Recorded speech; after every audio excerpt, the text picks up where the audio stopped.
৮ বছর পর নতুন ভয়ঙ্কর রূপে ফিরল অর্ণব। সম্পূর্ণ জানতে হলে ভিডিওতে একটি লাইক করে দেখতে থাকো। জি বাংলার জনপ্রিয় সিরিয়াল কোন গোপনে মন ভেসেছে ধারাবাহিকের গল্পে এখন অনিকেত নির্দোষ প্রমাণিত হয়ে গেছে। কোর্টে সব সাক্ষী জোগাড় করেছে শ্যামলী। সবকিছুর পর কোর্ট এমনটা রায় দেয়, অনিকেত এবং মন্দারকে বেকসুর খালাস করে দেওয়া হলো এবং অরুণব ভৌমিককে 7 বছরের কারাদণ্ড দেওয়া হলো। এবার অরুণব তো মনে মনে খুব রেগে গেছে শ্যামলীর উপরে। 7 বছর পর সে ফিরবে, মনে মনে ভাবছে একবার আমি জেল থেকে ফিরি, তারপর দেখো গোটা পরিবারকে আমি কিভাবে শেষ করে দিই। অরুণবকে তো জেলে নেওয়া হয়ে গেছে।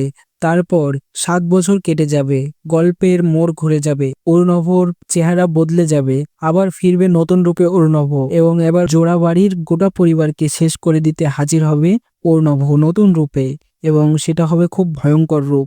তো 8 বছর এগিয়ে যাবে, গল্প লিপ নিয়ে নেবে। সেটা তোমাদের কেমন লাগবে তাও তো অবশ্যই কমেন্টসে জানিয়ে এখনই সাবস্ক্রাইব করে নাও আমাদের ইউটিউব চ্যানেল। ধন্যবাদ সবাইকে।